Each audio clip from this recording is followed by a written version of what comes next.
Alhamdulillahirabbil alamin.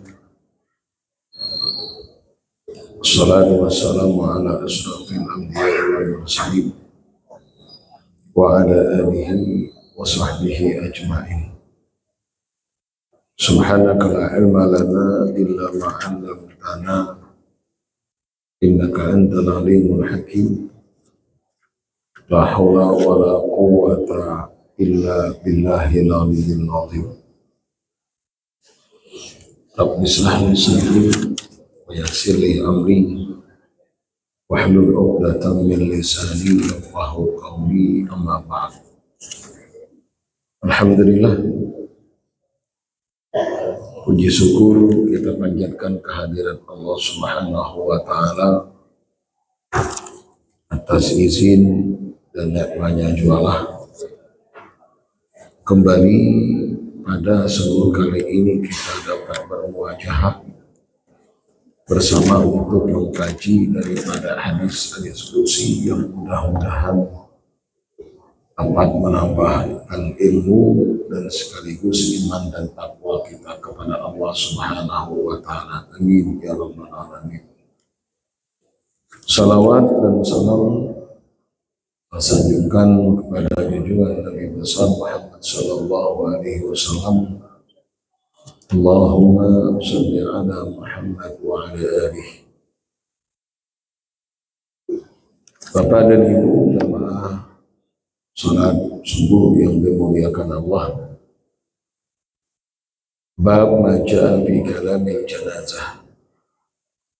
An Abi Sa'id Al-Khudri radhiyallahu anhu qala qala Rasulullah sallallahu alaihi wasallam idza wudi'atil janazah fahtamalaha ar-rijal ala a'naqihim wa in kanat salihatan qalat qaddimuni qaddimuni wa in kanat ghaira salihatan qalat ya waylaha aina tadhhabuna biha yasma'u sawtaha kullu syai'in innal insan walau sami'ahal insanu la sa'iqa. Rawahu al-Bukhari.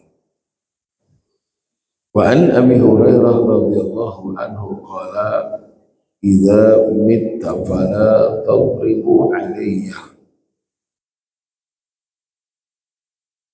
fusratan wala tattabi'uni binarin wa asri'u bi ila rabbi fa inni idza mittu fala tadribu alayya fusratan wala tattabi'uni binar wa asri'u bi ila rabbi fa inni sami'tu Rasulullah sallallahu alaihi wasallam yaqul idza wudi'al abdu aw ar-rajulu as-salihu ala saribihi qala qaddimuni qaddimuni wa idza wudi'a ar-rajulu su qala wailakum aina tadhhabuna bi. Rawahu Ahmad.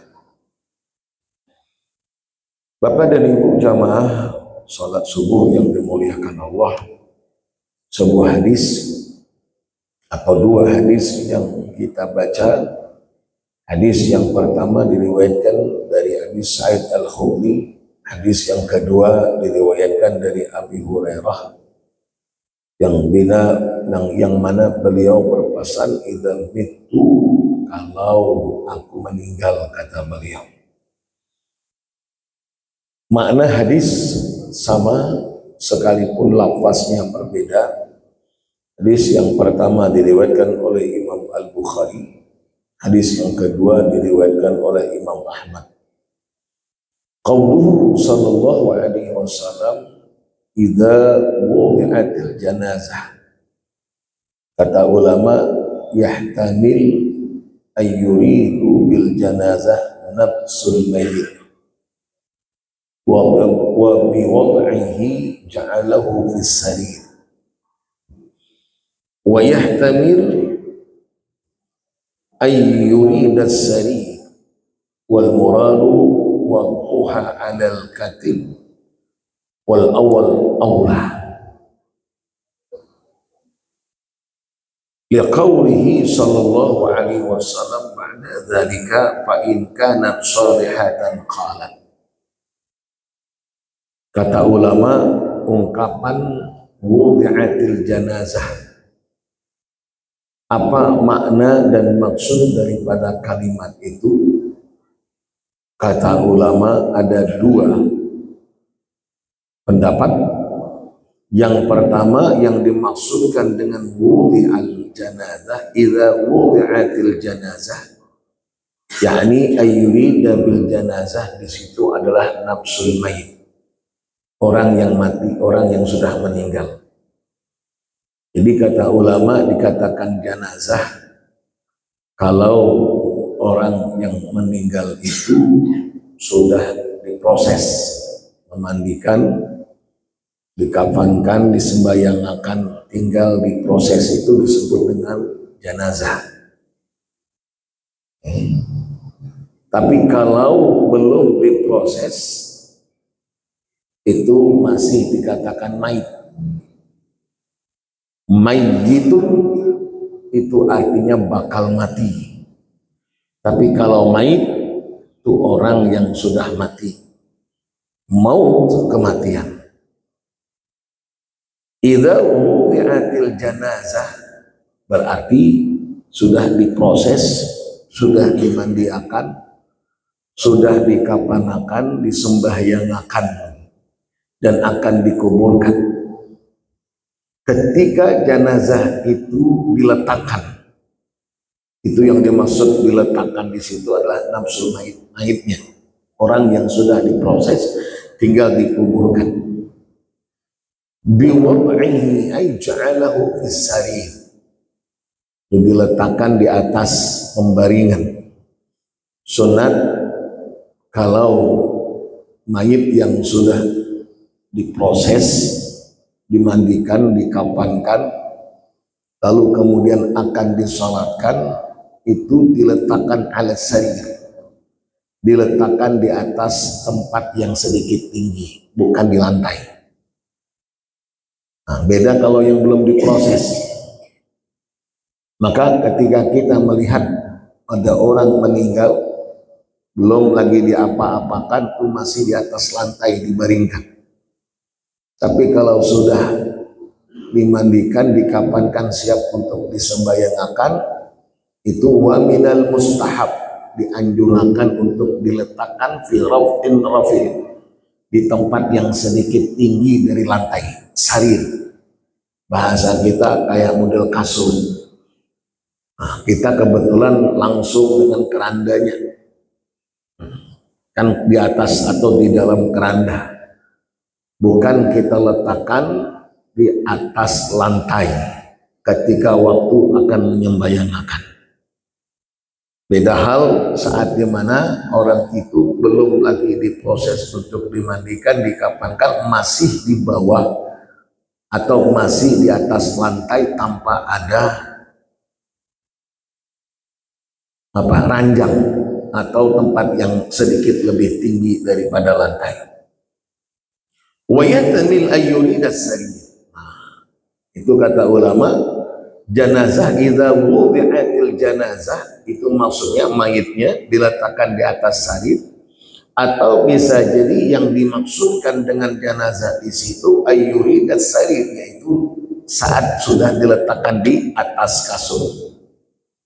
Wal murad wad'uha 'alal katif wal awwal awwal wal ula al awwal wal awwalul awlah.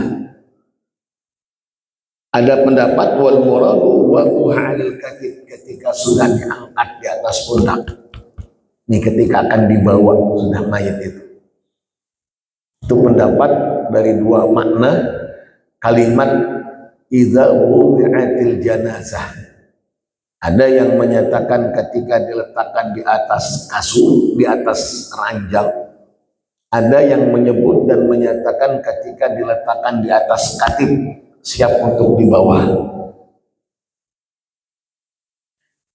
Kata pendapat ulama, yang pertama itu lebih utama, lebih kuat pendapatnya, Sebab karena ayat atau sebab karena kalimat sesudahnya di mana Rasul sallallahu alaihi wasallam bersabda, fa in kanat salihatan qalat fa innal murad bihil mayit. Artinya mayit, kalau mayit itu orang yang dibawa di atas pundak, yaitu mayit tadi. Qaddimuni qaddimuni. Wa qala Ibnu Battal innama yaqulu dzalika ruh. Pendapat ulama lain yang berucap itu tidak lain dan tidak bukan adalah rohnya. Jadi bukan jasadnya lagi tapi rohnya.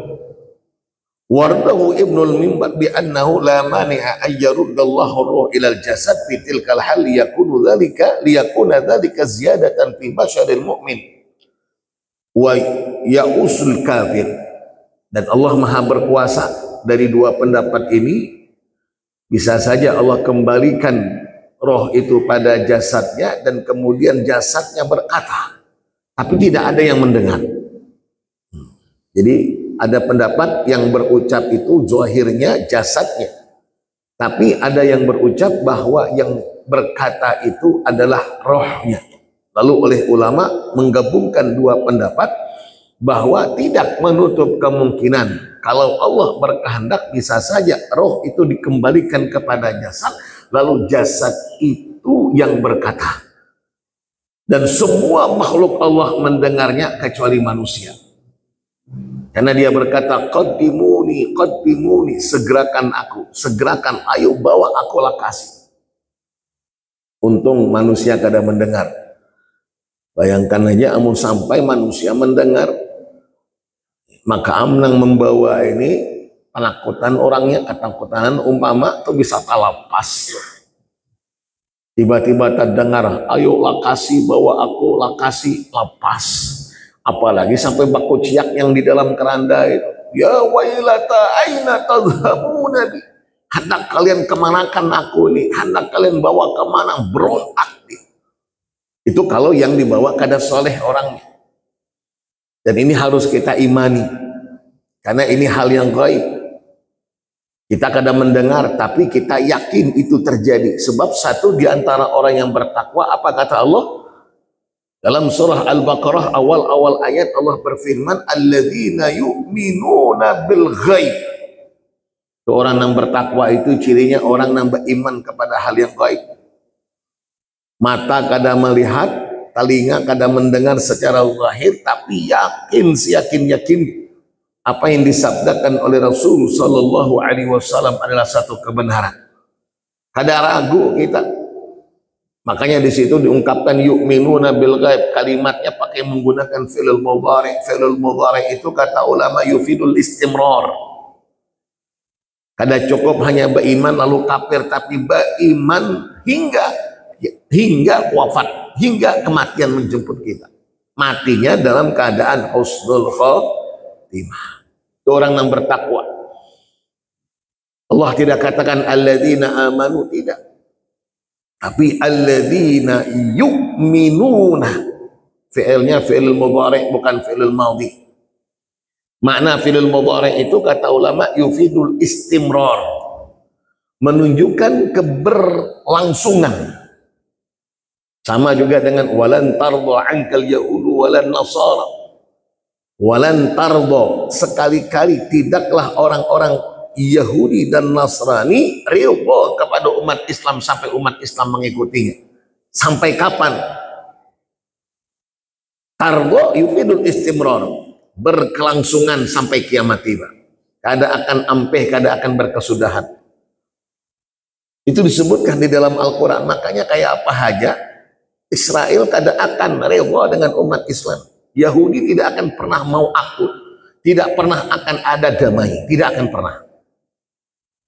Kayak apa aja sudah disebutkan di dalam Al-Quran. Lan ta'bid, untuk selama-lamanya, bukan lam. Kalimatnya bukan lam. Kalau lam masih ada kemungkinan, tapi kalau sudah lan, selama-lamanya. Tarda yufidul istimrar, berkelanjutan, berkelangsungan, tidak akan pernah berkesudahan ia. Yu'minuna bil ghaib, berarti orang yang bertakwa itu kada hanya sebatas beriman satu mat lalu kafir, tidak, tapi yufidul istimrar, dia beriman kepada hal yang gaib sampai ajal tiba, artinya matinya mati dalam keadaan husnul khotimah. Kada melihat tapi kita yakin. Lihat kemudian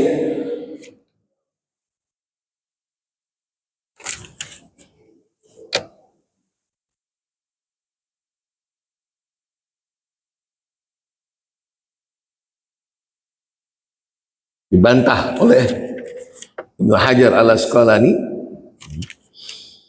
wa huwa ba'id, pendapat ini cukup jauh atau untuk diterima, sangat jauh untuk bisa diterima. Wala hajah ila da'wa i'adatur ruh ila al-jasad qabla ad-dafn li'annahu yahtaj ila ad-dalil. Faminal jaiz ay yahdutsullah an-nutqa fil mayyit idza sya'a. Jadi kata ulama, untuk dikembalikan roh itu kepada jasadnya sebelum dikuburkan, sebelum dimakamkan itu sulit untuk bisa diterima, walaupun Allah maha berkuasa atas itu. Tapi kesemua itu perlu dalil, dan tiada ada dalil yang menyebutkan i'adatur ruh qabla dafan, dikembalikannya roh sebelum dikuburkan. Setelah dikuburkan iya, tapi roh tidak dikembalikan kecuali setelah dikuburkan. Ini beberapa pendapat ulama saja. Wa qauluhu sallallahu alaihi wasallam fa in kanat salihatan qalat qaddimuni qaddimuni wa in kanat ghaira salihah qalat ya wailaha aina tadhhabuna biha. Fihi dalil, kata ulama, ala annal mayt ya'rifu ma ala annal mayta ya'rifu ma sayaqulu bihi min thawabin wa iqab qabla an yadkhula fi hafratihima. Hadis ini, kalimat ini kata ulama menunjukkan bahwa orang yang sudah meninggal atau orang yang ketika meninggal sebelum dikuburkan dia sudah tahu tempatnya di mana. Saya baca fihi kalimat qaddimuni qaddimuni, ketika orang soleh, andai yang meninggal itu orang soleh belum dikuburkan dia sudah berkata qaddimuni, segerakan aku, segerakan aku. Tapi kalau bukan orang soleh, ya wailaha aina tazhabuna bi, dia berontak padahal belum dikuburkan. Nah, kalimat ini kata ulama dalilun ala annal maita, bahwa orang yang sudah meninggal ya'rif ma sayaqulu bihi min thawabin wa iqab, apa yang akan ia dapatkan baik dari siksaan ataupun azab, atau mungkin nikmat dan ganjaran surga, ganjaran pahala yang akan dijanjikan kepadanya. Itu sudah tahu ia. Qabla ayadkhila qabla ayudkhila hufratahum, sebelum dimasukkan ke dalam liang lahatnya. Jadi sebelum dikuburkan itu orang yang sudah meninggal tahu sudah dia bakal akan dapat apa? Bakal dapat siksaankah atau dapat nikmatkah? Sebab kalau dia tidak tahu, kadang mungkin yang bakal dapat nikmat mengatakan qaddimuni qaddim, ayo segerakan aku, segerakan, jangan ditunda-tunda. Amun inya kada tahu bakal siksaan yang dia dapatkan, kadang mungkin dia berontak sebelum dikuburkan. Itu artinya kata ulama, sebelum mayit itu dikuburkan inya sudah tahu bakal apa yang didapatkannya. Hal ini kalau kita kembalikan dengan hadis-hadis yang kita pernah temukan, sebagaimana yang dinukilkan oleh Imam Al-Qurtubi dalam kitab At-Tazkirah fi Awalil Mauta wal Akhirah, bahkan dalam kitab Bustadul Arifin Fadilat Syekh Muhammad Nuddin Marbu Al-Makki, beliau mentaklik satu kitab. Beliau mentaklik kitab ini lil Imam An-Nawawi. Apa kata beliau? Lima nadhak wa nahnu lam natri masirana. Satu di antara kisah seorang yang tidak pernah senyum sebelumnya, tapi ketika ajalnya tiba, saat ketika meninggal dunia, tabassama dhahika, dia tersenyum dan bahagia. Padahal orang ini kada suah senyum. Tapi ketika meninggal tabassama dhahik, dia senyum bahagia. Kenapa? Qad nara makana, sebab dia sudah melihat dan sudah mengetahui di mana kedudukannya di sisi Allah. Karena dalam hadis ditampakkan, diperlihatkan. Coba lihat, walau tara idzil mujrimuna nakisu ru'usihim inda rabbihim rabbana absarna wa sami'na farji'na na'mal salihah inna muqim. Itu ditampakkan. Jadi ketika orang itu meninggal, itu sudah ditampakkan oleh Allah, nih tempat yang kau akan dapati. Makanya belum lagi dikuburkan, dia sudah tahu bakal akan mendapatkan nikmat. Makanya qaddimuni, ayo segerakan, jangan ditunda-tunda lagi.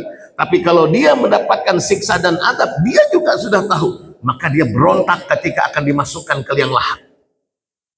Ini kata ulama menunjukkan dalil bahwa mereka yang sudah meninggal itu tahu sudah bakal apa yang didapatkan, nikmat ataupun siksa, sebelum dimasukkannya ke dalam kuburan. Wa qad taqaddama ala anna al-mayt ya'rifu dzalika inna naza' wallahu alam. Nah, kapan dia tahu? Ketika naza', saat roh itu dicabut, itu dia tahu sudah. Dia sudah ditampakkan sudah. Makanya kita kadang melihat apa yang dia lihat. Kita kadang mendengar apa yang dia dengar. Kita ingat bagaimana hadis Rasulullah saat ketika akan meninggal dunia, dia berucap andai semuanya andai lebih jauh. Kayak itulah kira-kira bahasa kita. Saat ditanyakan apa maksudnya ya Rasul andai lebih jauh, oh ujar Rasul, Allah tampakkan apa yang dia dapatkan. Sebab setiap waktu ketika waktu sholat tiba, dia berangkat ke masjid, langkah kaki yang ia langkahkan itu tercatat dengan amal ibadah, sehingga Allah tampakkan kedudukannya. Saat itulah dia berkata, andai lebih jauh lagi, tentu lebih besar pahala yang aku dapat. Karena langkah kakinya tadi jauh, rumahnya dari masjid, tapi rajin ke masjid. Makanya dalam hadis bukan masalah dekat dan parak, jarak rumah kita dengan masjid, lalu kita hendak atau kada hendaknya ke masjid. Tapi jarak yang bisa menentukan kita ke masjid atau kada ke masjid bukan rumah, tapi jarak hati kita. Makanya dalam hadis sahih diriwayatkan oleh Imam Bukhari dan Imam Muslim, sab'atun yudhilluhumullahu yawma la dhilla illa dhilluh. Satu di antara 7 golongan yang akan mendapatkan naungan kelak yaumul qiyamah, yaum la dhilla illa dhilluh, yang hari itu tiada ada perlindungan kecuali perlindungan Allah. Siapa dia? Rajulun qalbuhu mu'allaqun bil masajid, hati yang terpaut dengan masjid. Jadi hatinya bukan jarak rumahnya. Banyak orang yang kadang-kadang parak pada rumahnya, tinggal menyebelah aja lagi, tinggal menyeberang jalan karena suah ke masjid. Tapi banyak orang yang jauh rumahnya kada suah kada ke masjid. Makanya ketika ditampakkan makam rumahnya jauh, ditampakkan, saat itulah dia berucap andai lebih jauh lagi, otomatis jarak yang aku tempuh semakin jauh, semakin banyak pahalaku, semakin tinggi derajatku di sisi Allah. Tuh disebutkan di dalam hadis. Andai semunyaan, apa maksudnya? Kebetulan dia punya khubz, makanan. Dia lapar, tapi ketika dia akan santap, dia mendapati seorang yang butuh bantuan. Lalu makanan itu dibagi 2, nisfuhu, setengahnya dia berikan kepada orang yang butuh bantuan, setengahnya lagi untuk dirinya. Allah tampakkan pahala sedekahnya, lalu dia mengucap andai semunyaan. Sekiranya sedekah itu waktu itu aku unjuk semunyaan, tentu pahalanya lebih besar. Nah itulah kenapa ujar ulama, orang yang meninggal itu baikkah inya amalannya, kada baikkah amalannya, satu saja yang diharapkan, apa? Farji'na, kembalikan kami ke dunia. Semunyaan berharap bisa kembali ke dunia. Untuk apa? Untuk beramal dengan amal soleh. Yang sudah beramal soleh masih hendak lagi meningkatkan amal solehnya. Yang kada sawat beramal soleh, apalagi hendaknya beramal soleh. Jadi semunyaan menghendaki kembali ke dunia. Baik orang soleh ataupun kada hendak kembali ke dunia. Untuk apa? Memperbanyak amalannya. Maka kita masih Allah berikan kehidupan di dunia. Allah masih berikan nikmat kesempatan. Inilah waktu kita untuk beramal sebanyak-banyaknya. Jangan sampai kita kaina hendak beramal waktu sudah meninggal. Kesempatan itu tidak akan terulang. Itu disebutkan dalam Al-Quran itu. Semuanya mengharapkan itu. Maka ada di hadis yang Rasulullah ingatkan kita. Kita sering baca ini nih hadisnya nih kalau tidak khilaf. Ni'matani maghbunun fihima katsirun minan nas. Al-sihhatu wal faragh. Ada dua nikmat kata Rasul, tertulis di masjid kita. Ada dua nikmat yang banyak orang lalai, merugi di dalamnya. Apa nikmat itu? Satu nikmat sehat, dua nikmat kesempatan. Di hari ini Allah masih berikan kita kesempatan untuk beramal. Amun kita kada gunakan sebaik-baiknya, habis, hilang nikmat itu. Yang ada adalah penyesalan. Hendak kembali farji'na na'mal salihah. Baik, ini makna kalimat yang disebutkan dan dijelaskan oleh ulama. Wa qauluhu sallallahu alaihi wasallam, qalat ya wailaha aina tazhabuna biha. Itu kalau orang yang meninggal itu amun kada orang soleh, kalau kada banyak amal kebaikannya, dia berkata ya wailaha aina tazhabuna biha. Wa fi ba'd turuqil hadis indal Bukhari qalat li ahliha ya wailaha. Tumain itu berkata kepada keluarga-keluarganya, kepada orang-orang di sekitarnya, ya wailaha, ai li ajli aliya izharan li wuqu'ihi fil halqah. Kalimat wailaha itu kalimat yang diberikan atau yang diungkapkan sebagai tanda halqah. Halqah itu apa? Kebinasaan. Ya wailaha, kalau bahasa kita, celakalah, binasalah. Aina tazhabuna biha, kalian hendak bawa kemana jasadku itu? Kalian mau bawa kemana aku? Celakalah aku meronta-ronta ini. Izharan liqawhi fil halaka wa kullu man waqa fil halqa da'a bil wail. Setiap hal yang bisa membawa kepada kebinasaan itu disebut dengan wail. Wail itu celakalah. Wailul lil mutaffifi. Nah, itu dia kan dalam Al-Quran. Wailul lil mutaffifi. Celakalah orang yang mengurangi akan timbangan. Wailul likulli humazatin lumazah. Wail itu celaka. Ya wailaha, celakalah. Itu ungkapan izharan liqa'il halqah, menunjukkan peristiwa dan kejadian yang tidak menyenangkan atau membawa kepada kehancuran. Itu ungkapan ya wailaha. Wa ma'na nida ya huzni. Nah, tuh. Kalimatnya kalimat nida, panggilan ya wailaha atau ya uzni. Wa adhafa al-wail ila dhamir al-ghaib hamalan 'ala al-ma'na karahiyah ay yudhifa al-wail ila nafsihi. Itu ungkapan dalam segi bahasanya ya wailaha. Nida panggilan, artinya dia mengatakan celakalah aku, alangkah ruginya aku, alangkah binasanya aku. Bentuk penyesalan. Apa yang akan ia dapatkan adalah suatu kehancuran yang membawa kepadanya, yang membawa dirinya pada kehancuran. Au ka'annahu lamma absara nafsa ghaira salihah nabara anha wa ja'alaha ka'annaha ghair. Amma ma ja'a fi riwayat asaniyah fa innaha taqul wailakum aina tazhabuna bi mukhataban li alihi aw man ya'miluhu. Kalimatnya wailakum. Itu hadis yang kedua. Kalau tadi ya wailaha, bomirnya kembali kepada diri, celakalah aku, binasalah aku. Tapi kepada hadis yang kedua, di dalam hadis yang kedua kalimatnya wailakum aina tadhhabuna bih. Itu kata ulama mukhataban li ahli, diperuntukkan kepada keluarganya au may yahmilu, atau siapa saja yang membawanya. Fil labdil awal fa innahul kafir yasih wa yuwalluluna ala nafsi lima yara min ahwali wa ahwali tantadhiru. Kepada keluarganya kalimat itu ditujukan kepada orang-orang yang tidak soleh, orang-orang kafir. Celakalah kalian seperti apa yang aku sudah rasakan dan dapatkan. Itu mengingatkan kepada kita apa yang kalian akan tunggu nantinya, tunggu masanya. Wah, ini giliranku, kayaknya giliran kalian. Itu diingatkan.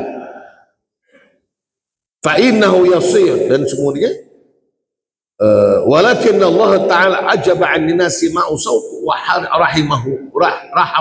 rahimahu bi'ibadihi wa safaqatu alaihim. Dan semua ungkapan, teriakan, bentuk-bentuk seperti yang diungkapkan dalam ini hadis, Allah sembunyikan dari pendengaran manusia. Itu kenapa? Karena Allah cinta, rahim, kasih sayang kepada kita. Ya Allah, kasihan namun sampai didengar oleh manusia. Kada karuan goreng mungkinnya. Kita kayak itulah kira-kira rahimnya Allah sama kita. Allah sembunyikan itu. Allah sembunyikan sebab amun kada ujar Allah kada karuan goreng. Mendengar kociakan-kociakannya, mendengar teriakan-teriakannya, dia bisa kada karuan goreng. Tak pikir terus, jangankan nang gitu. Kita menonton film horor saja, tak ingat terus. Maka film horor itu macam-macam pulang. Ada hantu sundel bolong, ada hantu kuntilanak, ada hantu yang macam-macam. Disetel, dipertontonkan, dipertontonkan. Maka malam Jumat pulang. Maka kita lagi halusan itu, kalau sudah malam Jumat, itu udah mulai. Sudah malam ini malam Jumat. Horor ini hantunya bergantayangan malam Jumat. Akhirnya kada datang waninya sembahyang malam, guring aja sepanjang malam. Hendak bangun ingat malam Jumat, banyak hantunya. Itulah kita dari kecil sudah dicekokin dengan rasa takut yang sedemikian rupa sehingga kita kada mau bangun malam untuk beribadah kepada Allah. Padahal tiada dengan kekasih Allah melewatkan malamnya kecuali dengan beribadah kepada Allah Subhanahu wa Ta'ala. Itu gara-gara film horor, gara-gara film-film hantu. Makanya hantu di Indonesia ini paling banyak. Hantu di Indonesia paling banyak. Di luar negeri itu paling pampir. Pampir kan Dracula, Dracula dengan pampir ya. Namun kita macam-macam hantunya. Hantu ngesot ada, hantu beranak di kuburan ada, macam-macam. Makanya ada satu kitab yang ditulis oleh Muhammad Isa Daud, seorang sahafi al-Masri, wartawan Mesir. Itu judul bukunya, kalau aslinya Hiwarus Sahafi Ma'al Jinnil Muslim, tahun 97-an waktu kita masih di sana. Dan itu diterjemahkan ke dalam bahasa kita Indonesia. Larisnya luar biasa. Padahal buku itu kadang-kadang peduli dengan buku itu dihampalingkan aja, dijual di pinggir-pinggir jalan tuh, diecek-ecekan. Judulnya Hiwarus Sahafi Ma'al Jinnil Muslim. Diterjemahkan ke dalam bahasa kita, dialog bersama jin muslim. Karena memang jinnya itu dari India. Masuk Islam, namanya Mustafa Kanjur. Jadi jin Islam, nama aslinya saya lupa, berubah setelah masuk Islam berganti nama jadi Mustafa. Minta maaf yang naran Mustafa, itu naran jin Mustafa Kanjur dulu masuk Islam. Nah, dialog. Jadi sempat juga kita mendengarkan hasil dialognya itu, karena waktu itu mahasiswa Indonesia mengadakan pertemuan dengan itu tadi ketujuh benar lawan hantu, sampai mahasiswa pun Indonesia yang ada di Mesir kada tanggung-tanggung diundangnya Sahafi ini diundang. Lalu kita adakan suatu diskusi, lalu kemudian beliau menceritakan kronologinya dan seterusnya, hasil dialog bersama jin diperdengarkan suaranya, termasuk yang dipertanyakan bagaimana kehidupan bangsa jin. Dijawab, kehidupan bangsa jin sama dengan kehidupan manusia, kami juga makan, kami juga minum. Makanya ada hadis-hadis Rasulullah Sallallahu Alaihi Wasallam, amun kita makan jangan kada pakai bismillah. Dan orang tua kita mengatakan benar, kalau kada berbismillah hantu umpat makan, bujur itu betul. Dan ada satu riwayat hadis yang ketika seorang sahabat dengan sengajanya tidak pakai bismillah, makan sesuapan, dua suapan, tiga suapan, hampir habis. Lalu beliau katakan Bismillahirrahmanirrahim fi awwalihi wa akhirihi. Itu sebelum suapan yang terakhir, Bismillahi awwaluhu wa akhiruh, atau fi awwalihi wa akhirihi. Hanyar beliau makan. Saat ketika makanan yang terakhir itu dimakan, makanan yang tadi diumpati dan dimakan oleh setan termuntahkan kembali. Melihat itu Rasulullah senyum. Setan kena prank. Diprank oleh sahabat ini. Awalnya ingin makan kada bismillah, sengajakannya biar setan umpat makan. Sekalinya yang terakhir, bismillahi awwaluhu wa akhiruhu, atau bismillahi fi awwalihi wa akhirihi, baru makan. Setan yang tadinya makan, semua makanan itu termuntahkan kembali. Sama dengan kehidupan kita. Kita berkawin, setan juga berkawin, jin juga berkawin. Makanya dalam hadis, amun kita melakukan hubungan suami istri, jangan dipertontonkan. Sebab amun kada ditutup, itu ada lihaf namanya, ada apa namanya, selimut bahasa kita, izar. Itu bisa digunakan oleh mereka orang-orang Mesir, itu diizar. Ini kain yang kita gunakan ini, makanya orang Mesir melihat kita bersarung ke masjid tak ketawaan nih. Hidayo Muhammad katanya. Indonesia yalbas izar leh. Orang Indonesia kok masuk ke masjid pakai izar. Leh, sekali jawab, azan nusalli, kita ingin salat. Ayo, entah tusalli bil izar, katanya. Kamu salat dengan menggunakan sarung? Kita arif ya Muhammad, kamu tahu enggak? Saya katakan apa? Lau indana, kalau kami katanya al-Masriyun memakai izar ini kapan? Sarung itu dipakai waktu kapan? Indal jima. Ketika melakukan hubungan suami istri, kami pakai izar untuk menutupi. Makanya kami heran kok orang Indonesia ke masjid pakai sarung. Nah, itu kan kebiasaan mereka beda. Kenapa pakai sarung? Kenapa pakai selimut? Karena setan, karena jin menyaksikan dan melihat. Amun kita kada berdua, tuhnya umpat melakukannya. Makanya tuh ada orang kayak itu tuh, anaknya hasil kombinasi itu. Makanya fisiknya manusia, kelakuannya kaya hantu. Makanya di situ Islam ajarkan, amun hendak melakukan jangan kada ingat doanya. Saya yakin Bapak Ibu hafal semuanya. Kadang mungkin kada hafal, itu hanya yang dilakukan. Bismillah. Kan gitu ya Pak Haji? Apa Pak Haji doanya? Terakhir nih doanya apa? Kalau konang ada yang kada tahu doanya, Allahumma jannibna syaitan wa jannibi syaitan fima razaqtana. Hafalakan. Jadi karena nyaman mencoba. Allahumma jannibna syaitan, ya Allah jauhkan kami dari setan. Wa jannibi syaitan, dan jauhkan setan fima razaqtana, dari apa yang kau anugerahkan, hasil dari hubungan yang kami lakukan seorang anak.